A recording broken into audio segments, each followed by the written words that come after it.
A lot of us are guilty of texting while driving, but reading or writing a text message while you're driving could cost you or someone else's life.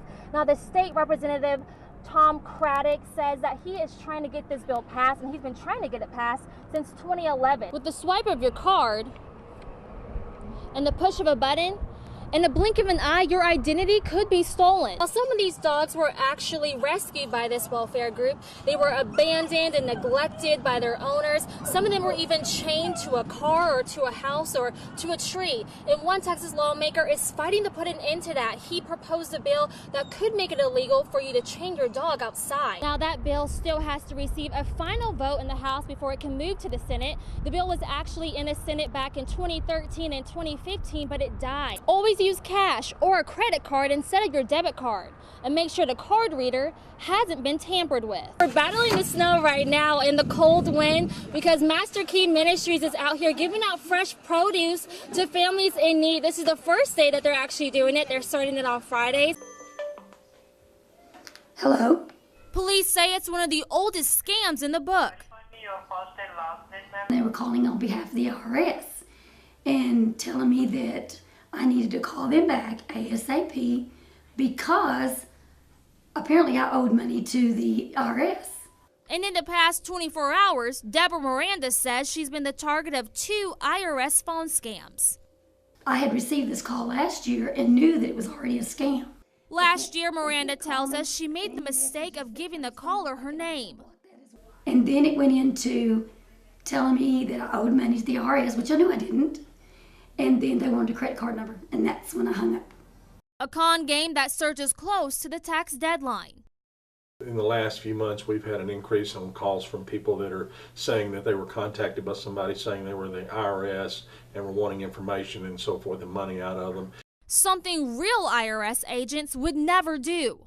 And we always tell people the IRS will not be contacting you by telephone, and please do not give any information out. Since IRS phone scams are virtually impossible to track, police say more often than not, the crooks get away.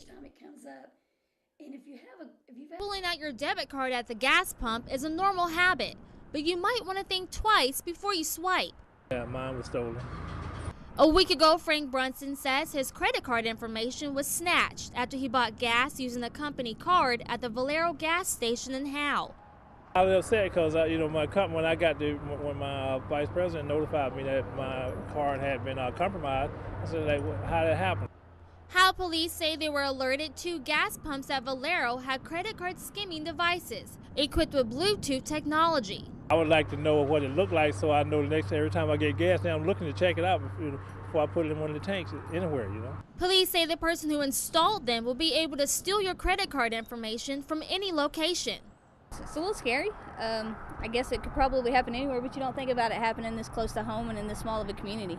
But police say there are 2 ways to avoid being a target for identity thieves. Always use cash or a credit card instead of your debit card, and make sure the card reader hasn't been tampered with.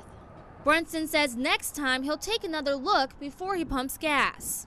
Before I put my card in one of the slots, I'm going to check it and make sure that if I see anything out of the ordinary, then I'm going to report it to the store. For these runners, pink isn't just a color. It's a symbol of strength and a promise of a world without breast cancer. Hundreds of people in Bonham pounded the pavement in pink Saturday to raise awareness about breast cancer and early detection. In memory of Susan Hicks, a pillar in the community who lost her battle to breast cancer 7 years ago. She battled breast cancer for about 3 years before she lost her battle. She was a dear friend to many in Bonham. And for one local breast cancer survivor, the Susan Hicks Memorial Run is more than a race. It means hope. It's hope. In her fight against breast cancer, Tina Ozuna found solace in Women Rock Incorporated. Women Rock kind of gives you people to talk to without having to burden your family. You can ask questions and you can vent and you can cry and you can scream together without having to do that with your family, and because your family's already upset, they're as scared as you are. Crushing breast cancer with each footstep. Women Rock's goal is to raise $20,000 to provide treatment for women battling the disease. We're in one of the areas that has the highest rate of breast cancer diagnosis in the nation. It's inspiring to those ladies that are battling right now to see 600 plus people come out and support them. Reporting in Bonham, Aujane Roberts, K10 News.